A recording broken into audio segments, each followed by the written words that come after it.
Constitution in promoting social justice and equality दरअसल केवल एक शैक्षणिक चर्चा नहीं बल्कि हमारे संवैधानिक कर्तव्यों की पुनर्स्मृति है। अब मैं विनम्रतापूर्वक निवेदन करता हूं कि हम सभी अपने मुख्य अतिथि का करतल ध्वनि से स्वागत करें, जो आरडीएस कॉलेज से पधार कर हमें गौरवान्वित महसूस कर रहे हैं। प्रस्तावना का पाठ करेंगे। हम भारत के लोग भारत को एक संपूर्ण प्रभुत्व संपन्न,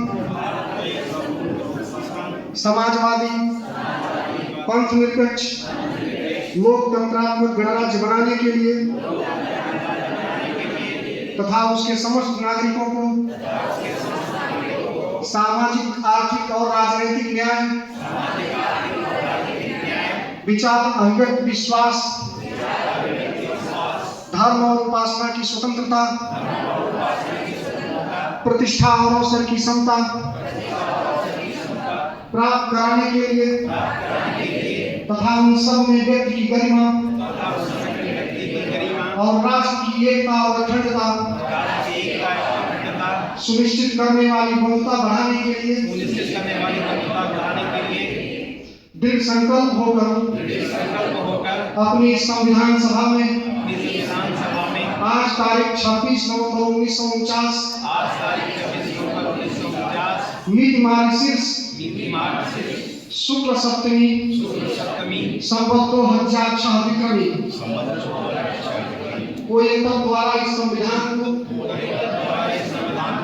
अंगीकृत, अधिनियमित और आत्मार्पित करते हैं। जय हिंद, जय संविधान। की उस असमानता से मुक्ति दिलाता है। यह संविधान दुनिया में अनेक लोगों के लिए बहुत सारी पुस्तकें महत्वपूर्ण हो सकती हैं, लेकिन भारत के नागरिक के तौर पर सबसे महत्वपूर्ण अगर कोई किताब है हमारे लिए तो भारत का संविधान है। यह संविधान भगत सिंह की क्रांति, पंडित जवाहरलाल नेहरू का वैज्ञानिक दृष्टिकोण, बाबा साहब भीमराव अंबेडकर का समता, सुभाष चंद्र बोस का अखंड भारत और पटेल की एकता सब कुछ सजोए हुए हैं। अब इस कार्यक्रम को आगे बढ़ाने से पहले हम शुरू करेंगे, आगे बढ़ाते हुए हमारे निदेशक सर की आए और स्वागत भाषण। आदरणीय डॉक्टर शशि भूषण कुमार जी, प्राचार्य आरडीएस कॉलेज मुजफ्फरपुर, महाविद्यालय के प्राचार्य डॉक्टर के तिवारी, उप प्राचार्य प्रोफेसर ब्रजमोहन आजाद, प्रशासक professor Ratnesh Bhardwaj, NAAC coordinator doctor Ashutosh Kumar, professor Dhananjay Pandey, doctor Sanjeev Ujjwal Kumar, सभी कर्मचारीगण, 26 नवंबर को संविधान दिवस के अवसर पर आप सभी का मैं हृदय से स्वागत करता हूं, अभिनंदन करता हूं। विशेष रूप से मैं अपने मुख्य अतिथि के प्रति आभार व्यक्त करता हूं कि आप अपने व्यस्ततम कार्यक्रम के बावजूद समय निकालकर आने का कष्ट किया तथा सेमिनार के विषय पर विस्तृत प्रकाश डालकर हम लोगों को विस्तृत जानकारी देने का अवसर प्रदान करेंगे। वैसे तो भारतीय संविधान भारत का सर्वोच्च कानून है, जो सरकार की संरचना, शक्तियों और कर्तव्यों को निर्धारित करता है तथा नागरिकों के मौलिक अधिकारों तथा कर्तव्यों को परिभाषित करता है। इस संविधान सभा द्वारा 26 नवंबर 1949 को अपनाया गया था और यह 26 जनवरी 1950 को लागू हुआ था, जिस दिन भारत में गणतंत्र दिवस मनाया जाता है। इस संविधान की संरचना द्वारा भारत के एक संप्रभु, समाजवादी, धर्मनिरपेक्ष, लोकतांत्रिक गणराज्य के रूप में स्थापित करता है। इसका मूल आधार 1935 का भारत सरकार अधिनियम है। यह किसी भी गणतांत्रिक देश का सबसे लंबा लिखित संविधान है। इस हर वर्ष 26 नवंबर को देश में संविधान दिवस के रूप में मनाया जाता है। भारतीय संविधान के लेखक डॉक्टर B.R. अम्बेडकर थे। संविधान को हस्तलिखित रूप देने का श्रेय बिहारी नारायण रायजादा को जाता है, परंतु भारतीय संविधान का जनक तथा मुख्य वास्तुकार अम्बेडकर थे, क्योंकि वे संविधान की मसौदा समिति की अध्यक्षता की थी। आज के सेमिनार विषय सामाजिक न्याय तथा समानता को प्रमोट करने में संविधान की भूमिका को आर्टिकल 14 से आर्टिकल 30 तक फंडामेंटल राइट में वर्णित किया गया है तथा इसके वायोलेशन पर सुप्रीम कोर्ट या हाई कोर्ट में आर्टिकल 32 और 226 ऑफ द इंडियन कॉन्स्टिट्यूशन के द्वारा रिट याचिका दायर करने का प्रावधान किया गया है। इसी के साथ मैं आप सभी को पुनः आज इस सेमिनार के अवसर पर हम हार्दिक अभिनंदन करते हैं, स्वागत करते हैं। धन्यवाद। कि कैसे भारत के संविधान में समानता का अधिकार, स्वतंत्रता का अधिकार और भारत के संविधान को बनने में लोगों के योगदान को आपने बताया कि कैसे संविधान को हस्तलिखित करने में प्रेम बिहारी रायजादा ने योगदान दिया, जिसको 6 महीने लगे उनको लिखने में। इटालियन स्क्रिप्ट में लिखा गया वो संविधान हमारे संसद भवन में आज भी सुरक्षित है। और नंदलाल बोस की रहनुमाई में उनके छात्रों ने हर पृष्ठ पर भारत की संस्कृति, भारत के वेद, पुराण, सूफी परंपरा, संत परंपरा के चित्र को उकेरा गया। इसी कड़ी में हम आगे एड्रेस के लिए अपने कॉलेज के प्राचार्य श्री KKM तिवारी सर को आमंत्रित करेंगे। Staff of seminar entitled as the role of Constitution in promoting social justice and equality in overview. First of all, I express my warm welcome and sincere thanks to our respected guest who has given his valuable time. I know the time is very precious, and so thankful to you, sir. The term social justice is implied good of the society in general, which fair play for every sections of the society, especially the weaker sections. Social justice, I think myself, it also includes the economic justice. It means both are correlated to each other.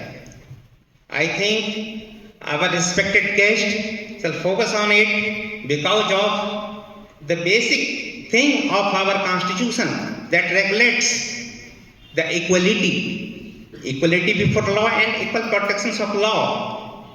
And just now we have decided the preamble of the Constitution of India, we the people of India making a solemn resolve to constitute India into a sovereign, secular, socialist, democratic republic, securing for all its citizens social, economic and political justice.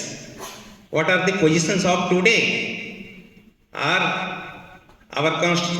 Is our constitution regulating properly, or is there any existence of rule of law? All the subjects are correlated to each other, interlinked to each other.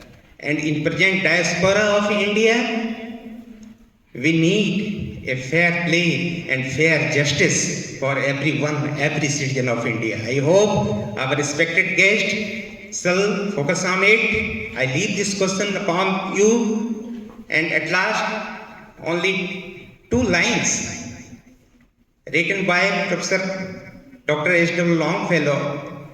Let us then be upon doing with the heart for any fate, still achieving, still pursuing, learn to labor and to wait, learn to labor and to wait. For my dear friends, thanks. न्याय को आर्थिक न्याय से मिटाया जा सकता है। सामाजिक न्याय, आर्थिक न्याय और रूल ऑफ लॉ, विधि के समक्ष समता और विधियों के समान संरक्षण की महत्ता को सर ने बताया। इसके बाद की नोट्स के लिए हम अपने कॉलेज के आचार्य श्री धनंजय कुमार सर को आमंत्रित करेंगे। अभिनंदन, स्वागत। आज के सेमिनार का विषय है the role of constitution in promoting social justice and equality and overview. So, friends, as we all know that we adopted the Indian Constitution on the 26th January 1950, and our Constitution is one of the most progressive Constitution of the world, and this Constitution is drafted especially for the social justice and equality. Sir ने बताया कि कैसे भारत के संविधान ने जो भारत में फैली तमाम जातियां, मजहब और फिरके सबको एक करके भारत को एक राष्ट्र के रूप में बनाया, और आज हम सब भारतवासी भारत के संविधान के माध्यम से सब एक नागरिक हैं। और जब संविधान की दृष्टि से हम अपने आप को देखते हैं तो यहाँ न कोई जाति है, न कोई धर्म है, न कोई मजहब है। अस्पृश्यता का निवारण हमारा संविधान करता है। हमारे संविधान में अम्बेडकर के विचार और पंडित जवाहरलाल नेहरू के वैज्ञानिक दृष्टिकोण को अगर हम डेवलप करें तो हमारा संविधान इस भारत को एक ऐसा राष्ट्र बना देगा जो दुनिया में शायद विश्व गुरु बन जाए। हमारा संविधान केवल एक दस्तावेज नहीं, एक आईना है जिसमें हम अतीत को देखते हैं और भविष्य को संवारने की ताकत रखते हैं। इसी कड़ी में हम doctor S P Chaudhary sir को बुलाएंगे कि संविधान दिवस के अवसर पर कुछ अपने शब्द कहें। सभा के द्वारा निर्मित जो संविधान के 26 नवंबर 1949 को जो बनकर तैयार हुआ, इस उपलक्ष्य में महाविद्यालय के द्वारा जो सेमिनार का आयोजन किया गया है, जिसका मुख्य अतिथि रामदयालु सिंह महाविद्यालय के माननीय प्राचार्य प्रोफेसर डॉक्टर शशिभूषण कुमार जी, और साथ ही हमारे महाविद्यालय के निदेशक साहब, the role of Constitution in promoting social justice and equality and overview, यानी सामाजिक न्याय और समानता को बढ़ावा देने में संविधान की क्या भूमिका रही। हमसे आगे सभी लोग इस विषय पर चर्चा किए कि सामाजिक न्याय और समानता को बढ़ावा देने में जैसा कि संविधान की भूमिका अत्यंत महत्वपूर्ण है। हमारे संविधान की प्रस्तावना में निहित न्याय, स्वतंत्रता और समानता एवं बंधुत्व के सिद्धांतों को सुनिश्चित करता है। जो संविधान में निहित भाग 3 के अंतर्गत मौलिक अधिकार और भाग 4 के अंतर्गत राज्य के नीति निर्देशक तत्वों से प्राप्त होता है।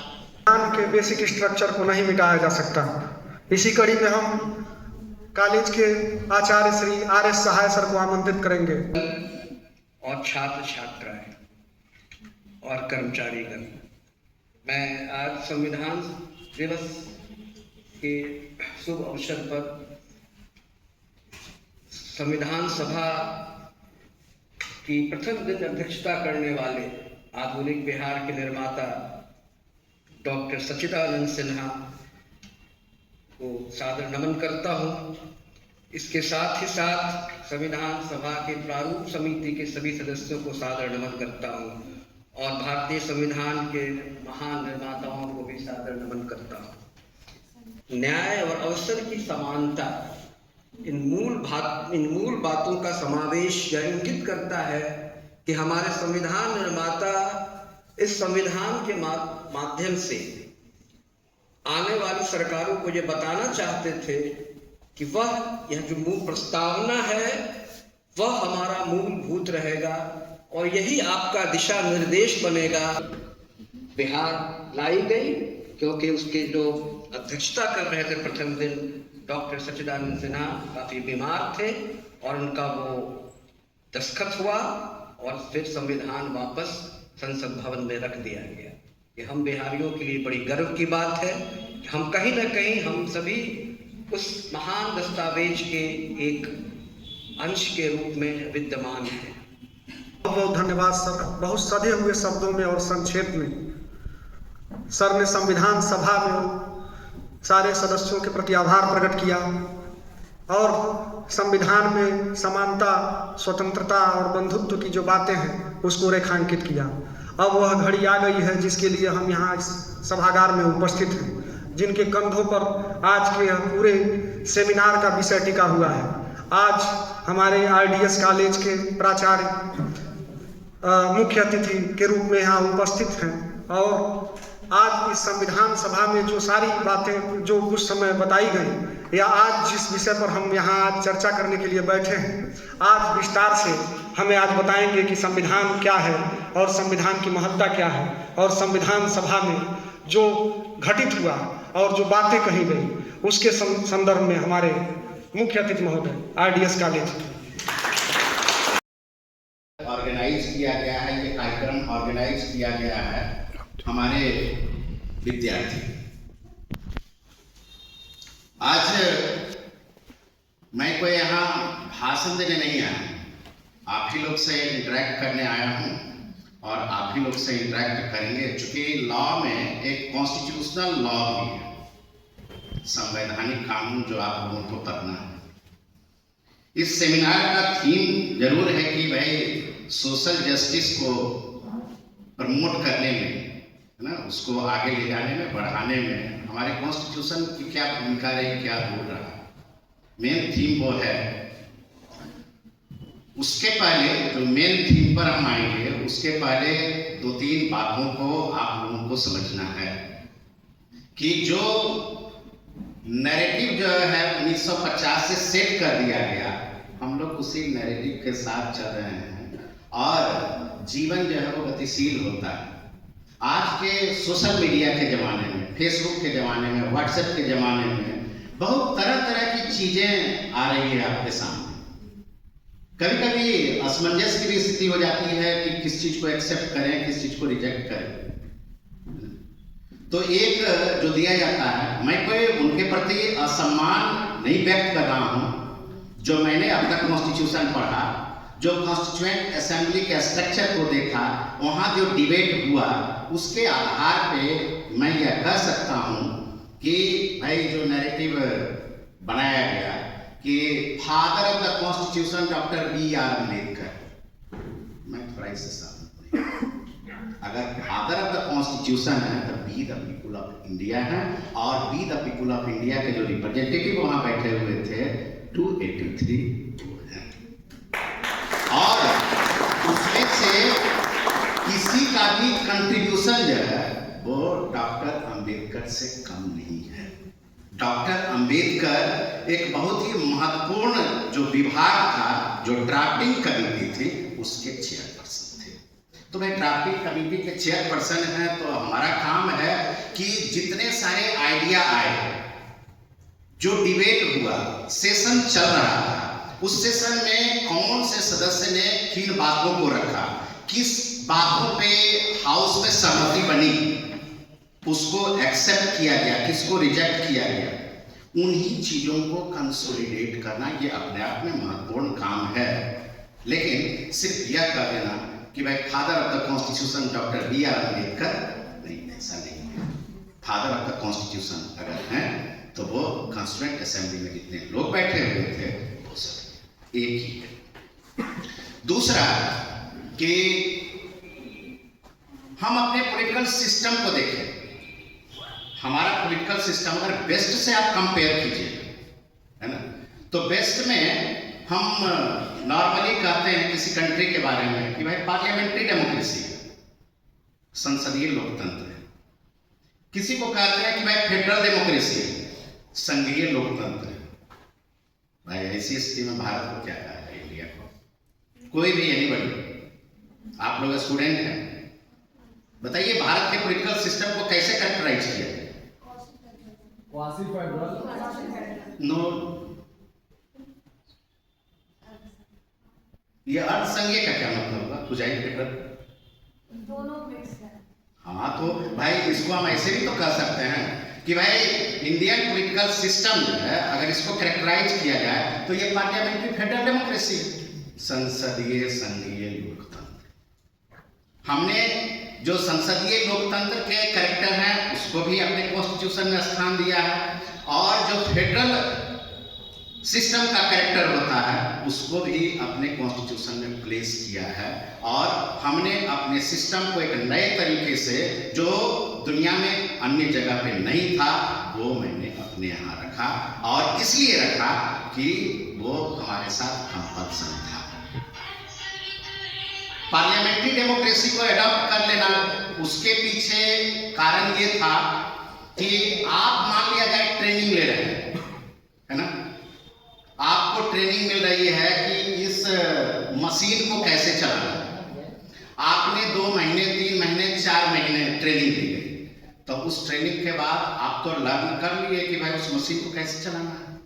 तो उसी तरह से हम लोगों को भी 1857 से ही ट्रेनिंग शुरू हो गई थी कि भाई पार्लियामेंट्री तरीके से किसी चीज़ों को भाई गवर्नमेंट के सामने कैसे प्लेस करना है। और ये चीज़ें 1885 के बाद जब इंडियन नेशनल कांग्रेस स्टैब्लिश हुआ हमारे यहाँ, तो और भी इंटेंस हो गया। तो बताइए, एक लंबी अवधि तक जिस सिस्टम के तहत हम लोग काम करते रहे, उसकी ट्रेनिंग लेते रहे, 1947 में जब देश आज़ाद हुआ और एक कॉन्स्टिट्यूशन ड्राफ्ट करने की बात आई, तो क्या हम उन चीज़ों को छोड़ पाते? नहीं छोड़ पाते। तो ये हमारे लिए कंपल्सन था कि इतनी लंबी ट्रेनिंग के बाद हमने पार्लियामेंट्री सिस्टम को अपने यहाँ रखा, लेकिन हमने उस पार्लियामेंट्री सिस्टम को नहीं रखा जो इंग्लैंड में प्रिवेल कर रही है, या जिसका जेनेसिस जो है, उद्भव जो है, वो इंग्लैंड से हुआ। वहाँ के पार्लियामेंट्री सिस्टम में, हमारे पार्लियामेंट्री सिस्टम में एक अंतर है कि वहाँ जो है वो पार्लियामेंट सॉवरेन है। उसके बारे में कहा जाता है शी कैन डू एवरीथिंग, वो सब कुछ कर सकती है। एक ही काम नहीं कर सकती है, किसी औरत को मर्द नहीं बना सकती है, किसी मर्द को औरत नहीं बना सकती। लेकिन उसके अति में अगर यहाँ पे आप देखेंगे अपने यहाँ, तो हमारे यहाँ पार्लियामेंट सॉवरेन नहीं है। हमारे यहाँ चेक्स एंड बैलेंस सिस्टम है, जो गवर्नमेंट के तीनों ऑर्गन हैं, लेजिस्लेचर, एग्जीक्यूटिव एंड जुडिशियरी। ये तीनों जो है वो अपने अपने डोमेन में फ्री हैं, लेकिन वो इतना भी फ्री नहीं है कि एक दूसरे पर डोमिनेट करने लगेंगे। अगर एक दूसरे पर वो डोमिनेट करने लगेंगे तो हमारे कॉन्स्टिट्यूशन में ऐसा मैकेनिज्म है कि उसके डोमिनेशन को खत्म कर दिया जाएगा। मान लिया जाए, आप कहते हैं कि भाई हमारे यहाँ जुडिशियरी बहुत इंडिपेंडेंट है, वो जुडिशियल रिव्यू के माध्यम से बहुत पावर है उसके पास, वो लेजिस्लेचर के बनाए हुए कानून को नल एंड वॉइड कर देंगे। फिर भी अगर वो अतिवादी हो जाएंगे तो उसी पार्लियामेंट में उनके अगेंस्ट में इम्पीचमेंट मोशन भी शुरू हो जाएगा। तो इस तरह से दोनों के ऊपर चेक्स एंड बैलेंस है। मान लिया जाए एग्जीक्यूटिव जो है, कार्यपालिका जो है, वो बहुत पावरफुल हो जाए, एकदम ऑथोरिटेरियन हो जाए कि मैं जो कर रहा हूं वही होगा, तो भाई उसको भी कंट्रोल करने के लिए पार्लियामेंट है। आप पार्लियामेंट्री प्रोसीजर को देखिएगा तो वहां पे डिफरेंट तरह के मोशन लाए जाते हैं एग्जीक्यूटिव के अगेंस्ट में, भाई काम रोको प्रस्ताव है ना, नो कॉन्फिडेंस मोशन ले आएंगे। तो ये सारे मैकेनिज्म हमारे यहाँ बनाए गए हैं। जस्ट उसके उलट कि भाई हमारे यहाँ पार्लियामेंट सॉवरेन नहीं है, हमारे यहाँ कॉन्स्टिट्यूशन सुप्रीम है। संविधान जो है वो सर्वोच्च है, and the constitution is the supreme law of the land. Bharat का संविधान इस देश का सर्वोच्च कानून है। तो एक तरफ पार्लियामेंट्री सिस्टम और दूसरी तरफ फेडरल सिस्टम। फेडरल सिस्टम को हमने इसलिए अडॉप्ट किया कि भाई दुनिया में भारत ही एक ऐसा देश है कि इतनी सारी डाइवर्सिटीज यहाँ देखने को मिलती है। कुछ डाइवर्सिटीज के बारे में तो कॉन्स्टिट्यूशन में भी चर्चा है, और अगर चर्चा नहीं है तो फिर आर्टिकल 15 क्यों लाया गया फंडामेंटल राइट्स में? Caste, colour, creed, language, birth place के इरेस्पेक्टिव हर किसी को समानता का अधिकार मिलेगा। क्यों लाया? तो इतनी सारी विविधताएं तो वहां लिख दी गई। इसके अलावा मैं कहता हूं कि भाई हमारे यहाँ खान पान की विविधता है। आप जरा नॉर्थ ईस्ट में चले जाइए, जो आप खाते हैं वही वहां खाया जाता है क्या? आप नहीं चलता, कश्मीर में वही ड्रेस नहीं चलता है, तीसरी बात कि हमारे यहाँ ज्योग्राफिकल डाइवर्सिटीज, भौगोलिक विविधता, कहीं आप देखिएगा गंगा जमुना का मैदानी भाग है, कहीं पठारी इलाका है, कहीं एक्सट्रीम कोल्ड की स्थिति है। तो इतनी सारी विविधताएं जो है, और साथ में हमारे यहाँ रिलीजियस डाइवर्सिटी, और सब देश में तो एक ही धर्म के मानने वाले लोग ज्यादातर रहते हैं। ये तो ग्लोबलाइजेशन का वेव 90 के बाद आया, तब धीरे धीरे कल्चरली लोग जो है एक दूसरे के कांटेक्ट में आने लगे। तो भाई आप इंग्लैंड, अमेरिका, वहां भी देखिएगा कि कुछ हिंदू धर्म को मानने वाले भी लोग हैं, कुछ इस्लाम को भी मानने वाले लोग हैं, और क्रिश्चियनिटी तो बहुतायत में है। और ये चीजें हमारे यहाँ उनके यहाँ आने से पहले से ही मौजूद थी। हमारे यहाँ बौद्ध धर्म भी है, हमारे यहाँ जैन धर्म भी है, हमारे यहाँ इस्लाम भी है, सिख भी है, ईसाई भी है, और सदियों से हम लोग एक दूसरे के साथ सौहार्द के साथ मिल करके रहते आ रहे हैं। तो भाई इतनी सारी जो डाइवर्सिटीज है उसको पार्लियामेंट्री सिस्टम में हम एकोमोडेट नहीं कर सकते थे, समायोजित नहीं कर सकते थे, इसीलिए मेरे सामने कंपल्सन था। तो हमने भाई पार्लियामेंट्री और फेडरल ये दोनों का ब्लेंड तैयार किया, और इसी सिस्टम को हमने कॉन्स्टिट्यूशन के माध्यम से 1950 में 26 जनवरी 1950 को पूरे देश में लागू कर दिया। एक चर्चा आई थी रिपब्लिक के बारे में कि हमने अपने कंट्री को 26 जनवरी 1950 को रिपब्लिक डिक्लेयर किया। मैं आपसे पूछना चाह रहा हूं, ये रिपब्लिक क्या मीन करता है? Elected head of the nation. वाह, बहुत सारे बच्चे इस चीज को मिस कर जाते हैं, बहुत छोटी बात है ना। और मोनार्की और रिपब्लिक एक दूसरे के उल्टा है। मोनार्की में क्या होता है कि head of the state and head of the government जो है वो एक ही व्यक्ति होता है, और वो वंशानुगत होता है, हेरिडिटरी होता है। राजा के मरने के बाद उसका जो बड़ा बेटा है वही राजा बनेगा। जैसा कि अभी इंग्लैंड में चल रहा है। इंग्लैंड रिपब्लिकन कंट्री नहीं है, वो मोनार्कियल कंट्री है, फिर भी पार्लियामेंट्री सिस्टम इतने लंबे समय से चलता आ रहा है। और इन चीजों को हमने अपने यहाँ ये किया कि भाई हमारे यहाँ कोई हेरिडिटरी रूलर नहीं है।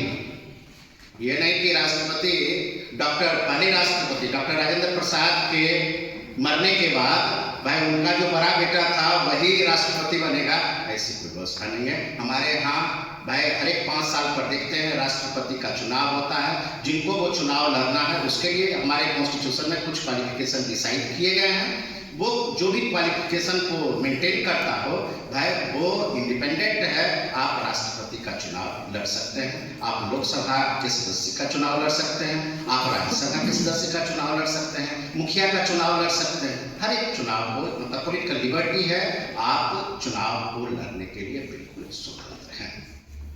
तो इस तरह से हमारे यहाँ कोई हेरिडिटरी रूलर की व्यवस्था नहीं की गई है।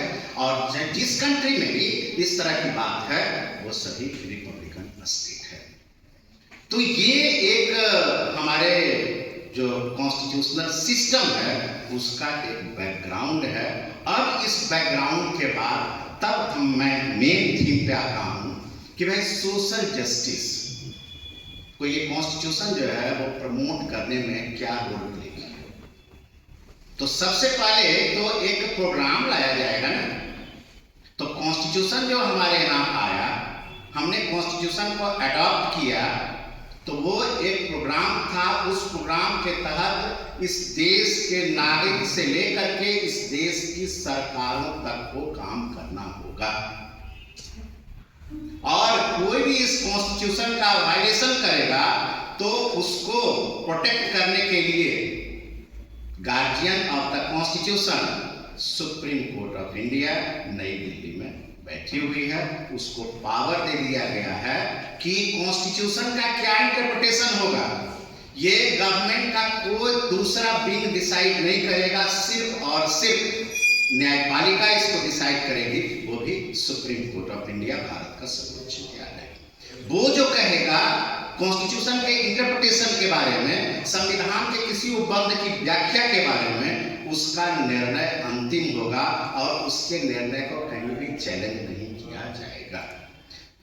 तो इस देश की जो सरकारें हैं, केंद्र की सरकार या डिफरेंट राज्यों की सरकार, लोकल लेवल पे जो पंचायत है, नगर पालिका है, वो सभी को उसी के आदेश के तहत अपना कार्य करना है, मतलब संविधान को आगे बढ़ाना है।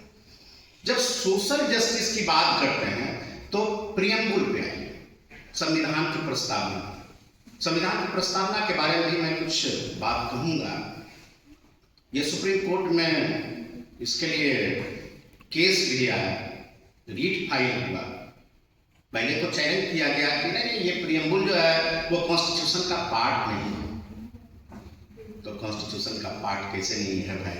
खुद सुप्रीम कोर्ट ही अपने जजमेंट में, बेरुबारी केस में वो कह दी कि नहीं ये प्रियम्बुल जो है वो कॉन्स्टिट्यूशन का पार्ट नहीं है। लेकिन बाद में गोलकनाथ केस में उसने ही अपने जजमेंट को रिवर्ट कर दिया, उलट दिया कि नहीं ये प्रियम्बुल जो है वो कॉन्स्टिट्यूशन का पार्ट एंड पार्सल है और इसमें भाई संशोधन बहुत नहीं किया जा सकता है और जो उसका स्पिरिट है, जो उसकी आत्मा है, जो उसमें कहा जा रहा है, उसको मेंटेन रखने का प्रयास किया जाएगा। तब से पहले मान लिया गया कि ये प्रियम्बुल जो है वो कॉन्स्टिट्यूशन का पार्ट एंड पार्सल है। चूंकि बहुत सारे गवर्नमेंट और खुद जुडिशियरी भी अनेकों ऐसे अफसर आए जहां पे वो इसका हेल्प लेकर के और जजमेंट को डिलीवर किए। तो इस लिहाज से प्रियम्बुल जो है ये कॉन्स्टिट्यूशन का पार्ट है। अब जो आता है प्रियम्बुल में दो चीजें, पहली बात कि भाई जस्टिस की बात है ना, और लिबर्टी की बात, और तीसरा इक्वलिटी की बात, न्याय, स्वतंत्रता और समानता। इसके थोड़ा सा बैकग्राउंड में हम लोग चलते हैं कि ये तीन जो चीजें हैं वो 1789 में फ्रेंच रिवॉल्यूशन हुआ 1789 में। उसका स्लोगन ही था इक्वलिटी, लिबर्टी एंड फ्रेटर्निटी। और यही स्लोगन जो है वो बाद में मॉडर्न डेमोक्रेसी का बेसिस बना। बाद के दिनों में हम लोगों ने उसमें एक चौथा आयाम भी जोड़ दिया, वो भाई था फ्री प्रेस। प्रेस भी हमारे जीवन का अभिन्न हिस्सा है। हम जिस व्यवस्था में रहते हैं, जिस शासक और शासित का जो संबंध बनता है, तो उसमें मेरी बातों को भी सरकार तक पहुंचाने के लिए कोई माध्यम होना चाहिए ना। और सरकार क्या कर रही है उसको भी अपनी बातों को शासित तक पहुंचाने के लिए कोई माध्यम होना चाहिए। तो फ्री प्रेस जो है, जिसको आज के डेट में मीडिया भी आप लोग कहते हैं, हालांकि मीडिया पर कुछ कटाक्ष भी हो रहा है कि भाई गोदी मीडिया भी एक वर्ड चल रहा है ना, कि मीडिया भी अब बिक गई है। कुछ बातें सच है, चूंकि देखिए हम लोग लोकतांत्रिक व्यवस्था में रहते हैं और लोकतांत्रिक व्यवस्था में जितनी सारी मैकेनिज्म हमारे पास आ गई है कि सिंपली लोग कह देगा कि नहीं ये बातें नहीं है और आपके पास बहुत सारा प्रूफ है, तो कैसे उन बातों को डिनाई कर दिया जाए। तो ये सारी बातें भी हैं, कुछ कुरीतियां आ गई हैं, लेकिन हम लोगों का काम है उन दुर्गुणों को, उन कुरीतियों को दूर करने का प्रयास करना। भाई हम प्रोटेस्ट करेंगे गवर्नमेंट अगेंस्ट, हम धरना प्रदर्शन करेंगे, ठीक है ना। तो इस माध्यम से तो ये चार जो आधार स्तंभ जो आधुनिक लोकतंत्र के बने, इन्हीं चीजों को तो भाई हमारे प्रियम्बुल में भी प्लेस किया गया कि भाई हम एक ऐसी व्यवस्था को स्थापित करने जा रहे हैं जो लोकतंत्र होगी, जिसमें सबके आवाज को सुना जाएगा और सबके साथ समानता का व्यवहार किया जाएगा, सबको सभी तरह का न्याय मिलेगा। सभी तरह के न्याय का मतलब सामाजिक न्याय भी होगा, आर्थिक न्याय भी होगा और राजनीतिक न्याय भी होगा। सबको भाई लिबर्टी मिलेगी, सभी तरह की लिबर्टी मिलेगी, स्वतंत्रता मिलेगी। कोई पूजा पाठ करना चाहता है, अपने धार्मिक विचारों को ये करना चाह रहा है, एक्सप्रेस करना चाहता है, उसकी भी उतनी ही लिबर्टी होगी। अपने विचारों को व्यक्त करने की उसको स्वतंत्रता होगी। और इक्वालिटी में भाई परिस्थिति और अवसर के मामले में सब एक जैसा होगा। न कोई अमीर गरीब की बात होगी, न कोई इंडस्ट्रियलिस्ट और किसान की बात होगी, सभी we all the citizen of India, यही स्पिरिट। अब जब जस्टिस की बात करते हैं तो प्रोमिनेंटली जो यहाँ पे डिस्प्ले हो रहा है सोशल जस्टिस। हमारे यहाँ बिहार में 90 में एक सरकार बनी, तो भाई उस सरकार को कहा गया सामाजिक न्याय की सरकार। अब वो तो आप लोग एनालाइज कीजिएगा कि वो सरकार सामाजिक न्याय को कितना प्रदान की, लेकिन सामाजिक न्याय की सरकार उसको कहा गया। सिर्फ बोल देना कि भाई हम दलितों के लिए चिंतित हैं, भाई हम किसानों के लिए चिंतित हैं, हम बेरोजगारों के लिए चिंतित हैं, विद्यार्थियों के लिए चिंतित हैं, तो सिर्फ ऐसा कह देने से चिंता उनकी खत्म, ये उनकी समस्याएं खत्म हो गई क्या? अभी हाल फिलहाल में बिहार विधानसभा का चुनाव संपन्न हुआ है ना, एक नई सरकार का गठन भी हुआ। उसमें कुछ पॉलिटिकल पार्टी जो है वो स्लोगन को याद दिला रही थी कि भाई जंगल राज। आप सब सुने तो ये जंगल राज, वो 90 का जंगल राज, वो ऐसा भूत है जो आज भी उस पार्टी को डस रहा है। तो जब आप सामाजिक न्याय के मसीहा थे तब फिर ये जंगल राज कैसे आया? सिर्फ उसी रेजिम को जंगल राज कहा जाता है, दूसरे को तो नहीं कहा जाता है। घटनाएं दूसरे शासनकाल में भी होती है, लेकिन उन घटनाओं को रोकने के लिए सरकार कितना तत्पर है, बात यहाँ पे आती है। अब मेरे ही दिमाग में आया, कोई मेरे दिमाग का कुछ ऐसा रीडर आपके पास है क्या कि हम ये बोलते बोलते क्या सोच रहे हैं? कब किसके दिमाग में आया? अब उसके दिमाग में चल रहा है कि मुझे आज जा करके और उस फलाने व्यक्ति को गोली मार देना है। ये तो यहाँ पर रीडर नहीं लगा हुआ।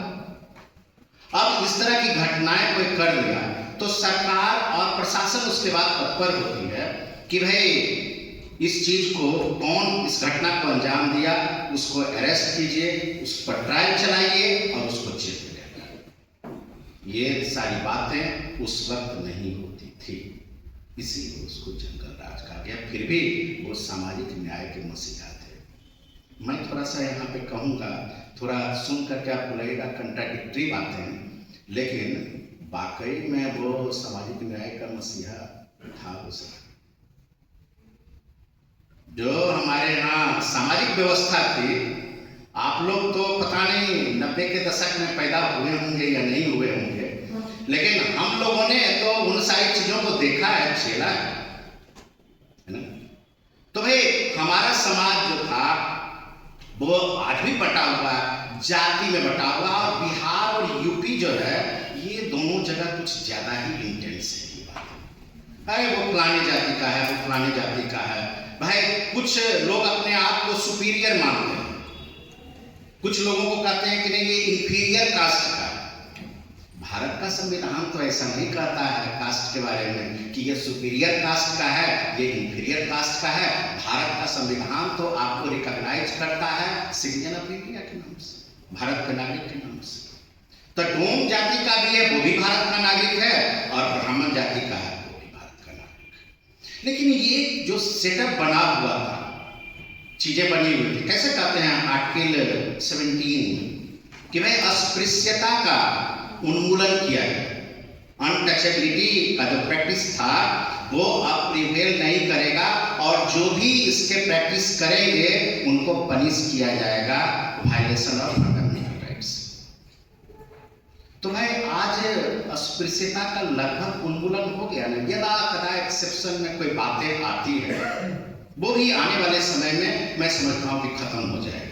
आप सभी लोग रेस्टोरेंट में बैठ करके कभी कभी खाना खाते हैं, होटल में बैठ करके खाना खाते हैं, आपको वो खाना कौन सर्व कर रहा है क्या पूछते हैं पहले क्या कि आप किस जाति के हैं?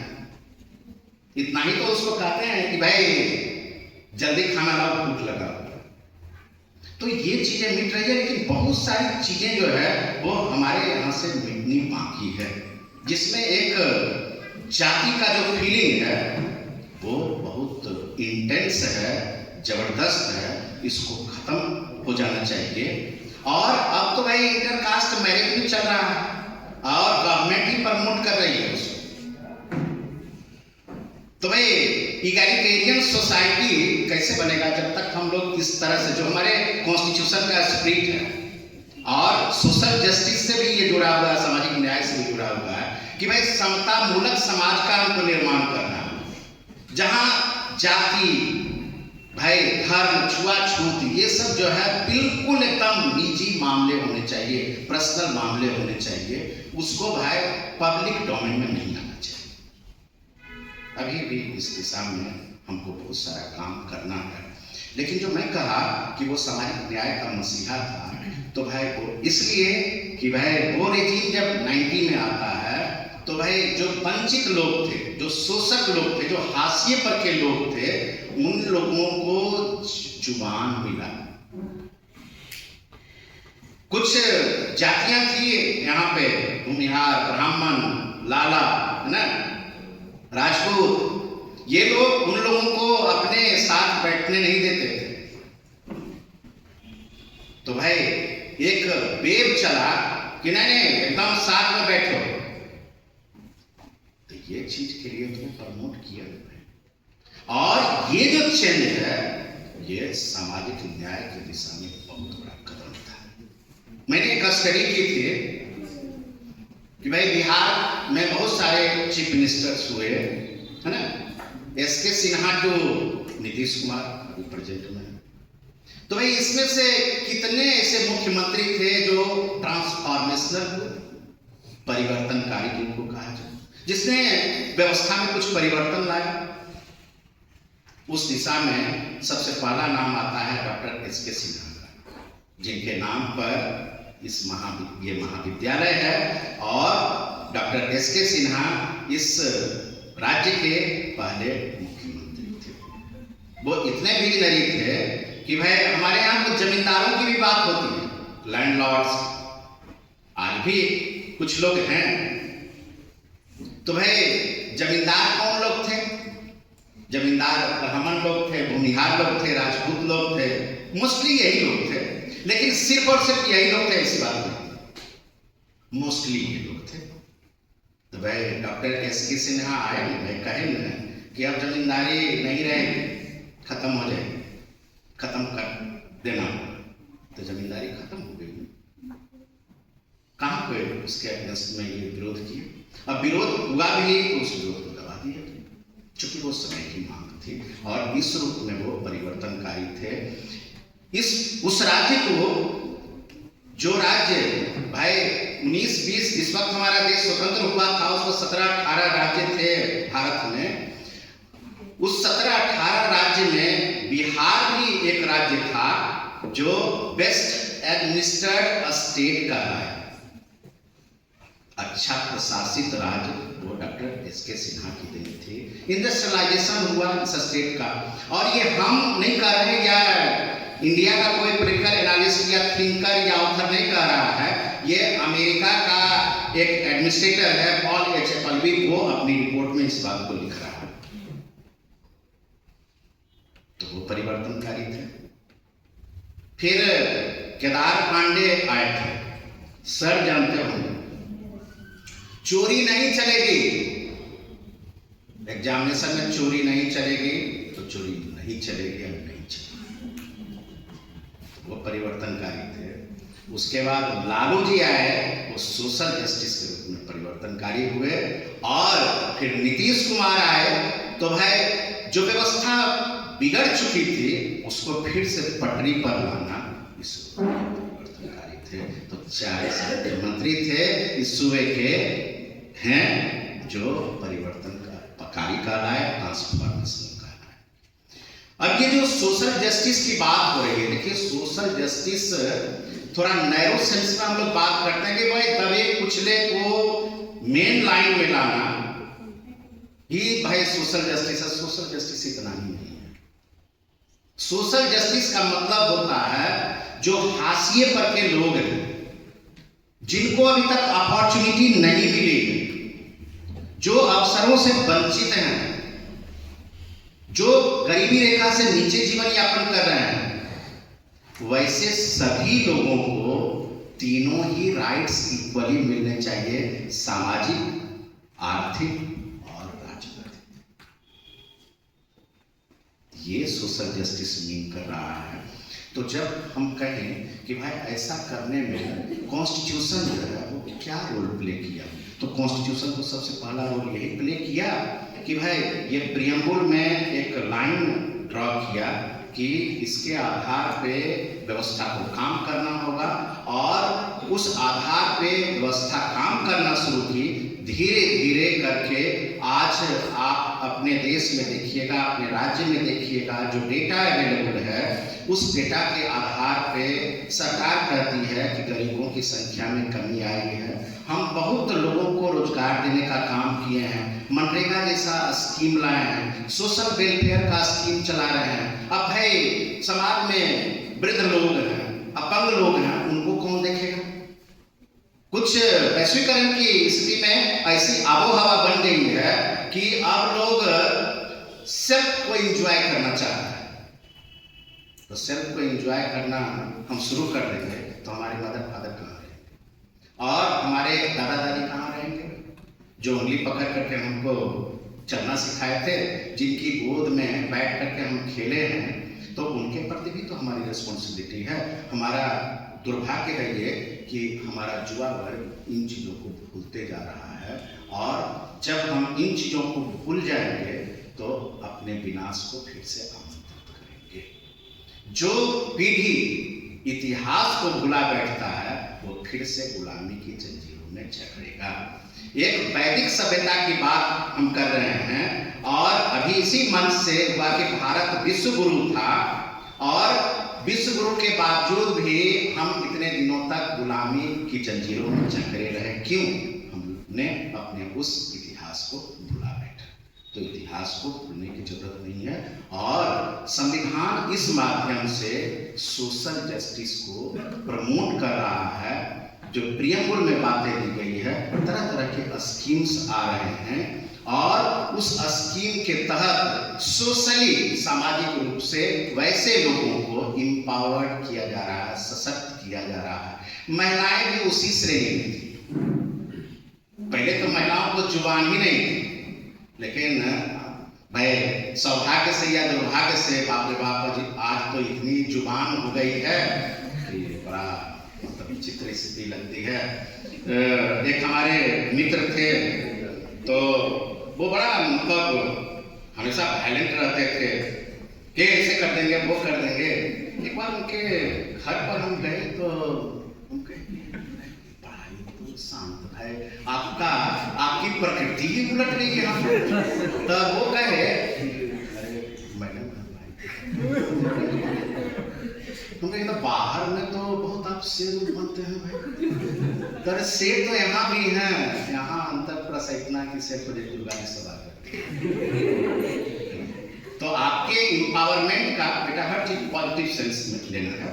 देखिए ये तो जस्ट एक मोनोटोनस नहीं हो जाए उसके लिए मैंने कहा, लेकिन जब इस दृष्टि से परिवार के कॉन्सेप्ट पे आते हैं तो परिवार का मतलब होता है पति पत्नी बच्चे और जो भी हमारे इष्ट जन हैं वो सभी मिलकर के परिवार बनते हैं।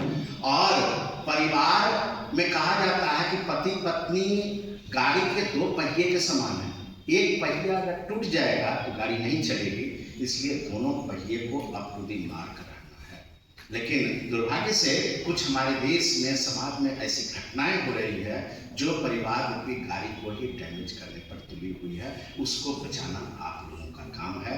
अब देश का जो भविष्य है, हम लोग तो बूढ़े हो चले, हम लोग आपको दिशा निर्देश दे सकते हैं, लेकिन असली काम को अब आप लोगों को करना है। इस देश की कमान अब आप लोगों के हाथों में है, तो इन बातों को जरूर समझना है। तो ये भाई प्रियम्बुल के माध्यम से संविधान में सोशल जस्टिस की ये बातें की गई कि भाई आर्थिक न्याय भी होना चाहिए। अब आर्थिक न्याय का मतलब ये हुआ कि भाई डेमोक्रेटिक स्टेट है, कैपिटलिस्ट की हम लोग बात करते हैं, पूंजीपतियों की बात करते हैं, तो सारा पैसा जो है वो चंद व्यक्तियों के हाथ में ही एक्युमुलेट नहीं हो जाए। धन का संकेंद्रण जो है वो कुछ ही हाथों में हो, ऐसा नहीं होना चाहिए। धन हर एक जगह होना चाहिए, और इतना तो कम से कम जरूर होना चाहिए कि लोग अपने बेसिक नीड्स को फुलफिल करें। हमारा बेसिक नीड क्या है? रोटी, कपड़ा और मकान। ये शरीर को ढकने के लिए कपड़ा तो चाहिए। अब सब रेमंडे का खोजेगा, अगर डॉर्नियर का खोजेगा तो मिलेगा। तो भाई शरीर ढकने के लिए कपड़ा होना चाहिए। खाने के लिए कैलोरी की बात होती है, तो उतनी कैलोरी जरूर मिलनी चाहिए हमको, जिससे कि हमारा शरीर स्वस्थ रह सके। और भाई पहले से हमारे पास नहीं महल जिसको कहते हैं, लेकिन सर को ढकने के लिए एक घर तो होना ही चाहिए। सरकार इस दिशा में भी काम कर रही है। भाई इंदिरा आवास योजना के तहत वैसे बहुत सारे लोगों को घर के लिए राशि मुहैया कराई जाती है कि भाई आप इससे अपना घर बना लीजिए, ताकि आपको अपना भाई सर ढकने के लिए एक छत मिले। तो इस रूप में और रोजगार के अवसरों में वो वृद्धि कर रही है। आप लोगों का आरोप होगा कि कहाँ इतना तो अनएम्प्लॉयमेंट है, कहाँ रोजगार के अवसरों में वृद्धि हो रही है। तो एक जगह समस्या है, हमारी जो बढ़ती आबादी है ये हमारे लिए अभिशाप बन गई है। 140 करोड़ आबादी है। बाप रे बाप, आप रोड पर निकलिए तो केवल मुंडी ही मुंडी नजर आता है। थोड़ा सा मार्केट में चले जाइए तो रास्ता नहीं मिलता है चलने के लिए। ये आज की स्थिति है। आज के 5 साल बाद क्या बच्चा पैदा होना बंद हो जाएगा? क्या शादियां होनी बंद हो जाएगी क्या? तो ये तो अनवरत बढ़ते रहेगी। इसके लिए हम लोगों को जागरूक होना है कि भाई बच्चे कितने रखें। हर चीजों को आप सरकार के ऊपर छोड़ दीजिएगा तो सारी चीजें सरकार कंट्रोल नहीं कर पाएगी। तो हमारे यहाँ जितने रोजगार के अवसरों का सृजन होता है, वो रोजगार के अवसर हमारी आबादी के लिए पर्याप्त नहीं। फिर भी और भी बहुत तरह का स्कीम आ रहा है, इंटरप्राइजेज का स्कीम आ रहा है ना, कि उस स्कीम के माध्यम से स्वरोजगार की भी बात कीजिए, दूसरों को रोजगार देने वाले बने। ये सारी चीजें हो रही है। फिर भी बढ़ती आबादी जो है हमारे इस सारे सकारात्मक प्रयासों पर पानी फेर देती है। लेकिन इसके लिए हम प्रयासरत रहेंगे। तो इस रूप में भाई आर्थिक न्याय भी है, और राजनीतिक न्याय को मैं पहले भी एक्सप्लेन कर चुका कि भाई राजनीतिक रूप से आप सभी लोग क्या है, इंडिपेंडेंट, अपना निर्णय करने की स्थिति में है। आपको चुनाव में खड़े होने का अति इच्छा है, चुनाव में खड़े हो जाइए। लेकिन चुनाव में खड़े होने के लिए कुछ चीजें भी होनी चाहिए, और सबसे बड़ा चीज पैसा। जो यहाँ से चुनाव जीते हैं, जरा सा पूछ लीजिएगा उनसे कि कितना पैसा खर्च किया। करोड़ से नीचे तो बात नहीं हो क्या सर? रंजन बाबू से पूछिएगा जाकर के कै करोड़ खर्च किए। तो भाई इतना करोड़ रुपया खर्च करने की कैपेसिटी किसमें है? तो जिसमें वो रहेगी उस वही चुनाव जीतेगा। ये लोकतंत्र के लिए दुर्भाग्य। तब मतलब क्या, जो प्रतिनिधित्व करने की क्षमता केवल पैसे वाले में है। प्रतिनिधित्व करने की क्षमता झोपड़ी में रहने वाले भी लोगों में है, लेकिन उसके पास पैसा नहीं है, इसलिए वो प्रतिनिधित्व प्रदान नहीं कर सकता है। क्योंकि हमारी चुनावी प्रणाली जो है वो खर्चीली है। इस खर्चीली चुनाव व्यवस्था में सब लोगों के बूते की बात नहीं है कि वो चुनाव में खड़े हो सके, जब तक कि राज्य इसके लिए कोई नियमन नहीं लाती है, रेगुलेशन। लेकिन इस रूप में भाई हमारे कॉन्स्टिट्यूशन ने ये सारी चीज़ें दी है कि आप राष्ट्रपति बनना चाहते हैं, आप विधायक बनना चाहते हैं, आप सांसद बनना चाहते हैं, आप मुखिया बनना चाहते हैं, आप मेयर बनना चाहते हैं, हर चीज़ बनिए। उसके लिए जो मिनिमम क्वालिफिकेशंस डिसाइड किए गए हैं उस क्वालिफिकेशंस को फुलफिल कीजिए, आप पॉलिटिकल लिबर्टी को एंजॉय कीजिए। लेकिन राजनीतिक स्वतंत्रता बिना आर्थिक स्वतंत्रता के अधूरी है। व्यवहारिक पक्ष ये। अब दूसरा जो है वो आइए फंडामेंटल राइट्स, है ना। फंडामेंटल राइट्स में भी चैप्टर जो आपके कॉन्स्टिट्यूशन का चैप्टर 3 है ना, और आर्टिकल 12 to 35 है ना, ये विस्तृत रूप से चैप्टर 3 में आपके 6 फंडामेंटल राइट्स को एक्सप्लेन कर रहा है। बेटा आप लोग कॉन्स्टिट्यूशनल लॉ पढ़ने जा रहे हैं तो कम से कम फंडामेंटल राइट्स कितने हैं ये हमेशा जहन में रखिएगा। उसमें जो राइट टू इक्वालिटी 14 to 18 है ना, आर्टिकल 14 to 18 और राइट टू लिबर्टी, तो जब सोशल जस्टिस की बात आएगी और एक राइट अगेंस्ट एक्सप्लॉइटेशन है, शोषण के विरुद्ध है ना, जो 23 and 24 वो डिस्कस करता है। ये 3 चीजों को देखा जाना चाहिए कि क्या इससे हमारे यहाँ सोशल जस्टिस को प्रमोट करने में कोई ये फंडामेंटल राइट्स कोई भूमिका अदा कर रहे हैं।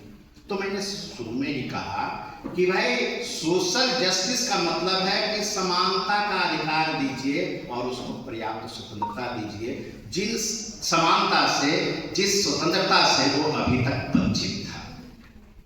तो भाई समानता का अधिकार तो भारत के जनता को 1950 में ही मिल गया था। Equality before law and equal protection of law, कानून के समक्ष समता और कानून का समान संरक्षण। लेकिन हमारी न्याय व्यवस्था भी बहुत खर्चाई है। आप केस लड़ने के लिए जाइएगा, बिना पैसा के केस लड़ लीजिए। इस मैकेनिज्म को सुधारा जाना चाहिए। और जो हमारी निचली अदालतें हैं, अब तो हमारे देश में कहा जाने लगा कि न्याय बिकता है। अगर आपके पास पैसा है तो न्याय खरीद लीजिए। कुछ ऐसी बातें आई है। अब भाई एक हाईकोर्ट के, दिल्ली हाईकोर्ट के जज साहब, जिनके यहाँ बोरा में रुपया जल गया, एक आम इंसान के पास अगर इस तरह की बात आती है, होती है, तो पता नहीं सरकार की कितनी एजेंसी लग जाती है। ईडी है तो सीबीआई है, तो कौन कौन एजेंसी है। और उनके यहाँ इतना मतलब पकड़ाया, नोट जल गया, सारा चीज प्रमाणित हो गया, उसके बाद भी हमारी न्यायपालिका कोई निर्णय नहीं ले रही है। बस आपको अवकाश पर भेज देते हैं। ये कोई न्याय की बात है क्या? तब तो जब न्यायपालिका में बैठे लोग ही इस तरह के डिस्क्रिमिनेशन कर रहे हैं, तो फिर आम आदमी की क्या बात होगी। और कैसे कहें कि कानून के समक्ष सब कोई बराबर है और कानून का सबको समान संरक्षण प्राप्त है। किसी के लिए सुप्रीम कोर्ट के दरवाजे जो है वो 1 बजे रात में भी खुल जाता है, और किसी का नंबर जो है साल में भी 1 बार नहीं आता। कैसे कहें कि कानून के समक्ष सब कोई बराबर है और कानून का संरक्षण सबको प्राप्त है।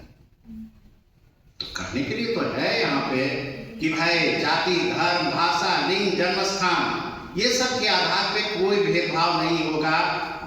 भाई अस्पृश्यता का उन्मूलन कर दिया गया है ना। सरकारी कुछ जो हाशिए पर के लोग हैं, मार्जिनलाइज सेक्शन है, उसके लिए सरकार ने आरक्षण की व्यवस्था की। आर्टिकल 16 वही बात तो करता है। तो इसलिए आरक्षण की व्यवस्था की गई कि वैसे लोग जो है हम लोगों के पैरेलल आ जाएं। एक ऐसा समय आ जाए जहां ये बात ही न रहे कि कौन हाशिए पर का लोग है और कौन मुख्य धारा का लोग है। हम लोगों को एक ऐसा, हमारा संविधान तो प्रयास कर रहा है, लेकिन अब इसकी भी विडंबना देखिए। अब भाई चिराग पासवान को चाहिए आरक्षण, ऐसे और भी बहुत सारे लोग हैं जिनको आरक्षण चाहिए। किस बात के लिए आरक्षण चाहिए? अभी एक बड़ा इंटरेस्टिंग वाकया सर देखने को मिला प्रिंसिपल के लिए बिहार यूनिवर्सिटी सर्विस कमीशन से भाई एप्लीकेशन इनवाइट किया गया, तो मैं भी उसका एप्लीकेशन डाला। अरे भाई उसमें आया कि भाई आप वो ईबीसी कैटेगरी में हैं, ओबीसी कैटेगरी में हैं। अरे भाई जब वहाँ पे क्वालिफिकेशन ही दे दिया गया कि not less than associate professor, सह प्राध्यापक से कम के कोई लोग इसमें अप्लाई नहीं करेंगे, तो ये सब क्या आप दे रहे हैं? ईबीसी या ओबीसी, आज कौन इनकम ग्रुप कम है? किसी को जो प्रोजेक्ट हमारा जो पे स्ट्रक्चर है उसमें 1,31,000 समथिंग से कम किसी को वेतन मिलता है क्या? तो फिर आप ये सब चीज क्या कर रहे हैं? और उसी बेसिस पर सिलेक्शन हुआ तो कहा गया कि नहीं, वो क्या कमा रहे हैं उस पर डिसाइड नहीं होगा, उनके पिताजी का क्या इनकम है उसके आधार पर डिसाइड। तो ये कितनी बड़ी विडंबना है कि जिनको उसका अवसर मिलना चाहिए उनको उन अवसरों से महरूम किया जा रहा है, और जो एकदम इम्पावर्ड हो चुके हैं, जिनको कोई इसकी जरूरत नहीं है, वो मारामारी कर रहे हैं कि नहीं हमको इसका लाभ मिलना चाहिए, और नहीं तो हम धरना प्रदर्शन करें। इन चीजों को भी समझना होगा। जो सेक्शन के लोग हैं जो उसका लाभ ले रहे हैं उनको इन बातों को समझना चाहिए, इस पर मंथन करना चाहिए। हमारा कॉन्स्टिट्यूशन तो राइट टू इक्वलिटी के माध्यम से सोशल जस्टिस को प्रमोट कर ही रहा है, लेकिन ये सारी कुछ खामियां हैं जिनको हम लोगों को दूर करना होगा। एक जो बात करते हैं राइट टू लिबर्टी, स्वतंत्रता का अधिकार, उसमें जीवन का अधिकार भी शामिल है। कोई भी बहुत सारे लोग क्या करते हैं, कहते हैं सुसाइड कर लेंगे। सुसाइड, इस धरती पर सुसाइड करने वाला सबसे निकृष्ट और घायल। अरे इतनी बड़ी दुनिया है, यहाँ नहीं तो दूसरे जगह नहीं तो तीसरे जगह। इतनी बड़ी दुनिया है कि शायद इस जीवन में चलना शुरू करें तो इस दुनिया का चक्कर नहीं लगा पाएंगे। उसमें कौन सी ऐसी बातें हो गई भाई जो सुसाइड करना है? पति पत्नी से झगड़ा करके सुसाइड कर रहा है, पत्नी पति से झगड़ा करके सुसाइड कर रहा है, भाई बहन से झगड़ा करके सुसाइड कर रहा है, बहन भाई से। क्या इसी तरह के समाज की संरचना हम लोग चाहते हैं? तो लिबर्टी को हम लोग भाई कानून के दायरे में रह करके इस्तेमाल करें। सभी तरह की स्वतंत्रता दी गई। आपको परिवार बसाने की स्वतंत्रता है, आपको अपनी आजीविका व्यवसाय को चुनने की स्वतंत्रता है। अब व्यवसाय को चुनने की स्वतंत्रता का मतलब ये नहीं है कि अब जाकर के आप पिस्टल बेचने लगेंगे, गोली बेचने लगेंगे। वो भी बेचिए, लेकिन पहले स्टेट से परमिशन ले लीजिए।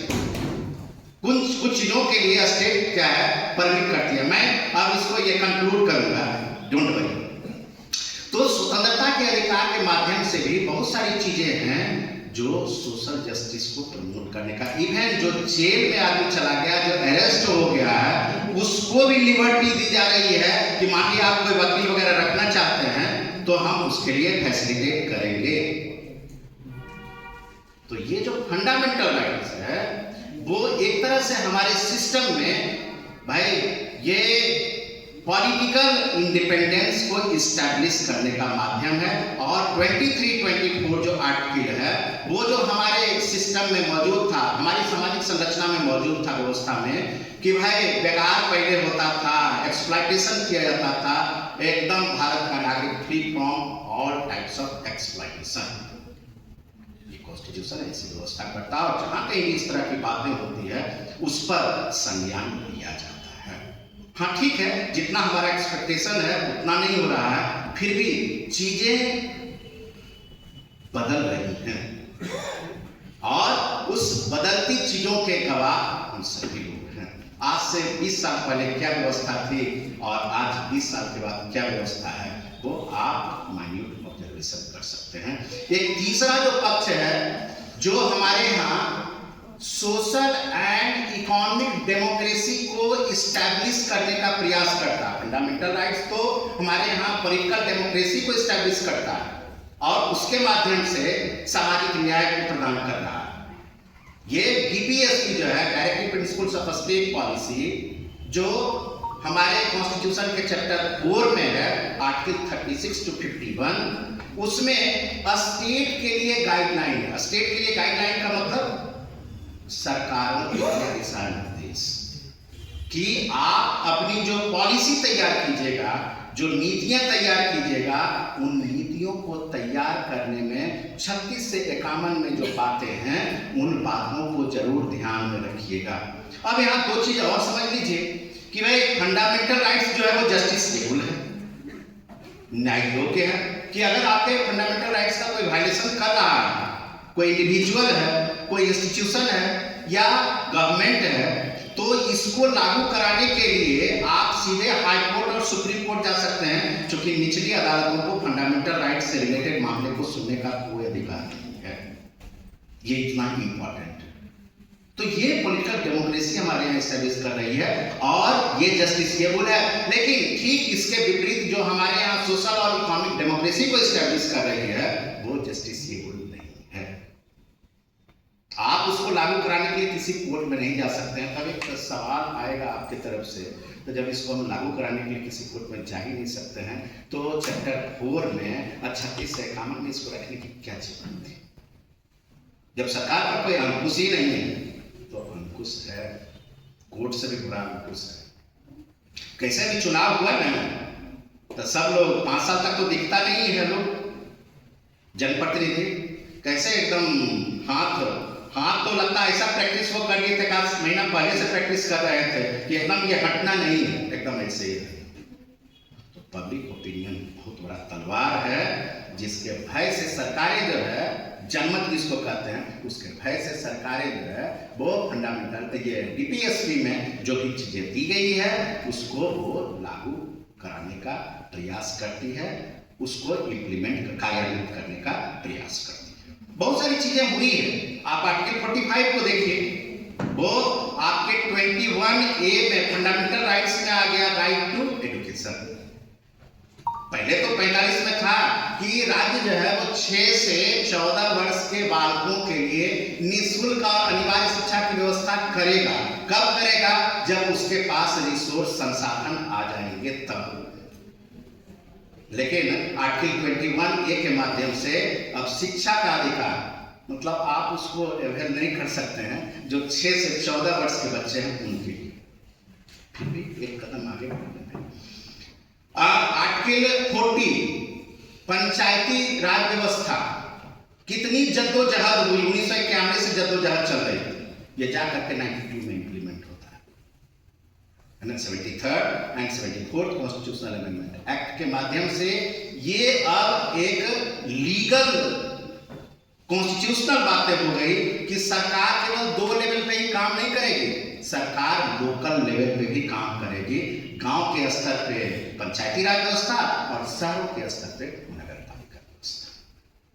वहां से भी उस लोकल गवर्नमेंट से भी बहुत सारी छोटी छोटी बातों को हम करवा सकते हैं। तो ये बातें हैं। एक आर्टिकल 44 में देखिए बहस चल रही, यूनिफॉर्म सिविल कोड, समान नागरिक संहिता, कि भाई यहाँ पे क्या है, क्या तो भाई मुस्लिम कम्युनिटी के लोग हैं, वो कहते हैं कि नहीं भाई हम शरीयत से गाइड हैं। हिंदू कम्युनिटी के लोग हैं, वो कहते हैं कि नहीं भाई हम तो भाई हिंदू लॉ से गाइड हैं। तो मान लिया जाए एक ही देश में सभी भारत के नागरिक हैं, आप किसी भी धर्म को मानने वाले हो सकते हैं, और अगर इस तरह से आवाज उठाने लगेगा तो ये न्यायपालिका के सामने भी बहुत बड़ा प्रश्न, बहुत बड़ी समस्या खड़ी हो जाएगी कि भाई अब शरीयत क्या कहता है, हिंदू कोड भी क्या कहता है, क्रिश्चियनिटी का लॉ क्या कहता है, बुद्धिस्ट का क्या कहता है। तो न्याय देने में देर होगी और न्याय नहीं मिलेगा। इसीलिए उसमें वो हमारे कॉन्स्टिट्यूशन फ्रेमर्स ने वो व्यवस्था की थी कि नहीं, जब हमारी डेमोक्रेसी मैच्योर्ड हो जाएगी, परिपक्व हो जाएगी, तब भाई इन चीज़ों को लागू करने का प्रयास कीजिएगा। धीरे धीरे उस दिशा में भी चीज़ें लागू हो रही है, बहुत सारी चीज़ें लागू हुई है। हमारे चौधरी साहब भी उसको एक्सप्लेन किए, समान कार्य के लिए समान वेतन। पहले तो पुरुष और महिला में भेद किया जाता था, अभी भी कहीं कहीं पर किया जाता है। अगर कोई गांव से बिलोंग करते हैं तो आज भी महिलाओं को कम वेतन दिया जाता है, पुरुषों को ज्यादा दिया जाता है। क्यों? जबकि समान कार्य के लिए समान वेतन है। तो ये सारी चीजें हैं जिसके माध्यम से कॉन्स्टिट्यूशन जो है वो सामाजिक न्याय को प्रमोट करने की दिशा में लगातार काम कर रही है और मुझे आशा है कि इसी तरह से संविधान आगे भी कार्य करती रहेगी। बहुत सारी दकियानुसी बातें जो है वो खत्म होंगी, हुई भी है। Let us hope the best. बहुत बहुत धन्यवाद।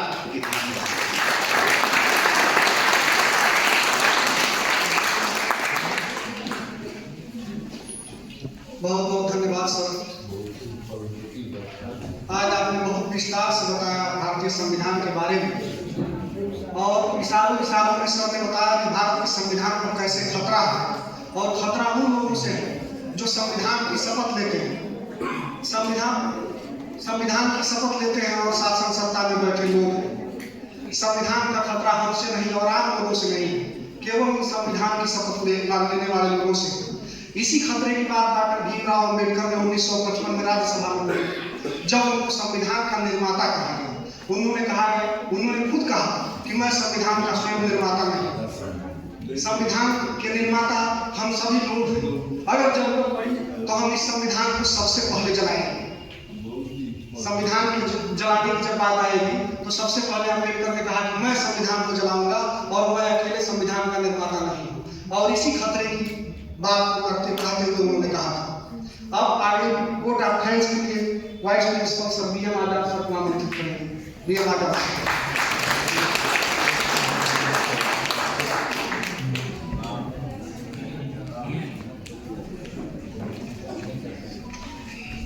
आरटीएस कॉलेज के भी सचिव वही थे जो अपने लॉ कॉलेज के शुरू के सचिव थे, स्वर्गीय एलपी साहब जी।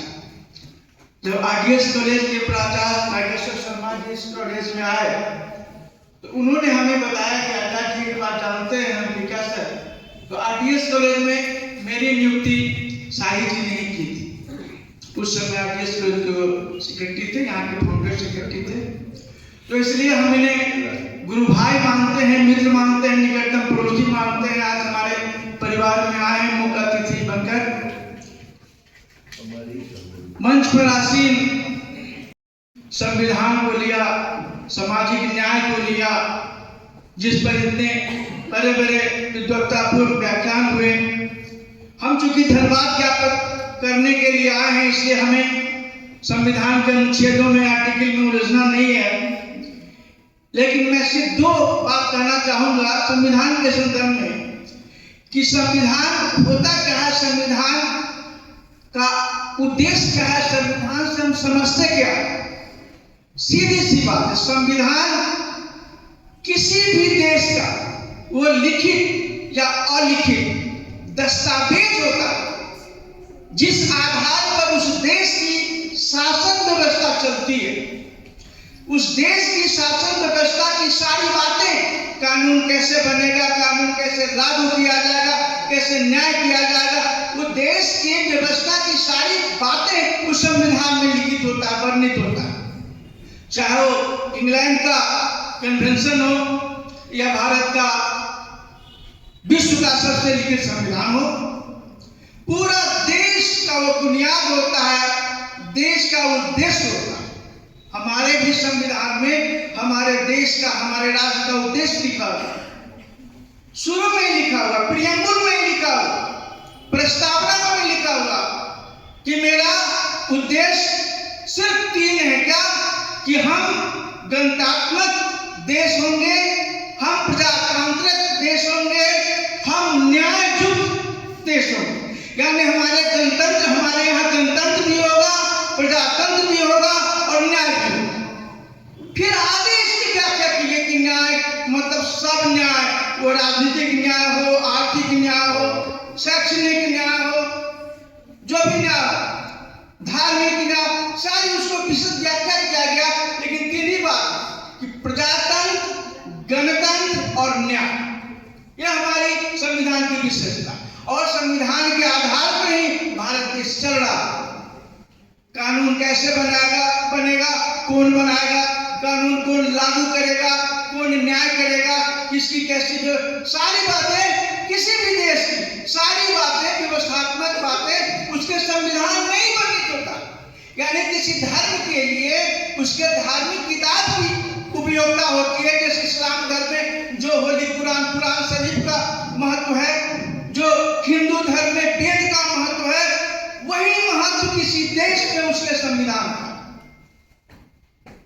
इसे संविधान को हमको बारीकी से पढ़ना चाहिए, क्योंकि कोई भी ऐसा कमीशन नहीं है जिसमें आपसे कॉन्स्टिट्यूशन के संबंध में क्वेश्चन न पूछे। वो जनरल नॉलेज हो या जनरल क्वेश्चन हो, अगर आप कंपटीशन फेस कर रहे हैं तो संविधान पढ़कर जाइए, संविधान से क्वेश्चन आपसे पूछेगा ही। इसलिए इसके जो आयोजक हैं धनंजय जी, उनको मैं तहे दिल से धन्यवाद दे रहा हूं कि उन्होंने बहुत अच्छा सब्जेक्ट चुना और अच्छा टॉपिक उन्होंने इस आयोजन में रखा, जिस पर हम लोग को सार्वजनिक व्याख्यान को सुनने का मौका मिला। अब मैं चीफ गेस्ट साहब, जो अपने व्यस्त कार्यक्रम से किसी भी कॉलेज का प्राचार्य बनना आसान नहीं है। सुनने में भले ही अच्छा लगे कि प्रिंसिपल है, लेकिन प्रिंसिपल का जो दायित्व होता, उनकी जो रिस्पॉन्सिबिलिटी होती है, उनका जो फंक्शन होता, वो ताज कांटों भरा ताज होता, वो फूलों का ताज नहीं होता। प्राचार्य का पद बहुत ही दायित्व का होता है। फिर भी वहां से समय निकालकर हमारे परिवार में, हमारे घर में, हमारे कॉलेज में चीफ गेस्ट बनकर आए, इसके लिए इनको हम तहे दिल से धन्यवाद देते हैं। आप लोगों की तरफ से इनके प्रति हम धन्यवाद ज्ञापित करते हैं। इनके लिए हम ये लाइन कहना चाहते हैं कि खुशियों से भरी इस समारोह में, खुशियों से भरी इस समारोह में अपनेपन का एहसास हुआ, अपनेपन का एहसास हुआ। आपकी गरिमामय उपस्थिति से मेरा यह कार्यक्रम खास हुआ। इसलिए चीफ गेस्ट को हम आप लोगों की ओर से तहे दिल से धन्यवाद ज्ञापित करते हैं, धन्यवाद अर्पित करते हैं। दूसरा, इस कॉलेज के जो धन दौलत भविष्य वर्तमान सब कुछ है, छात्र छात्राएं, हमारे विद्यार्थीगण, उनके लिए भी हम एक शब्द कहना चाहते हैं कि काम करें ऐसे कि पहचान बन जाए। जो काम आप लोग कर रहे हैं, महीना में सेमिनार का आयोजन कर रहे हैं, आप लीगल अवेयरनेस का प्रोग्राम कर रहे हैं, अपने लॉ कॉलेज को आप एकदम रौनक युक्त बना रहे हैं। लग रहा है जैसे यह जनरल कॉलेज नहीं, एक विशेष कॉलेज है। हमारी कॉलेज की विशेषता, इस कॉलेज की विशेषता है कि लॉ कॉलेज में लगता ही नहीं है कि टीचर अलग और स्टूडेंट अलग। कितना भावनात्मक लगाव है, श्रद्धा है, स्नेह है, अपनापन है कि परिवार की तरह लग रहा है, फील होता। ये हमारे स्टूडेंट की विशेषता है कि टीचर के प्रति उनके दिल में जो श्रद्धा है वो दूसरे कॉलेजों में नहीं मिलता देखने को। हम लोग का तो आपके लिए हम ये कहना चाहते हैं कि काम करें ऐसे कि पहचान बन जाए, हर कदम चले ऐसे कि निशान बन जाए। ये जिंदगी तो सबों की कट ही जाती है, ये जिंदगी तो सबों की कट ही जाती है। आप जिंदगी जिए ऐसे कि मिसाल बन जाए, मसाल बन जाए।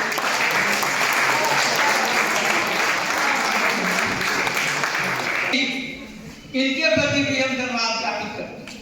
बहुत अच्छे ढंग से इन्होंने सभा का संचालन किया। संयोजक महोदय ने बहुत अच्छा विषय लिया, निदेशक महोदय ने अच्छा सफल मार्गदर्शन दिया, चीफ गेस्ट हमारे यहाँ आकर इस सभा को रौनकता प्रदान की और हम सभी इस कॉलेज के प्राध्यापक, सहकर्मी, सहयोगी, हमदर्द सब लोग मिलकर इसको सफल बनाए और स्टूडेंट के देश के सपनों को हम लोगों ने साकार करने में महत्वपूर्ण योगदान दिया। इसलिए यहाँ उपस्थित सभी लोगों के प्रति हम हार्दिक धन्यवाद ज्ञापित करते हैं। धन्यवाद। धन्यवाद सबको। कार्यक्रम का समापन राष्ट्रगान से होगा। राष्ट्र सभी लोग खड़े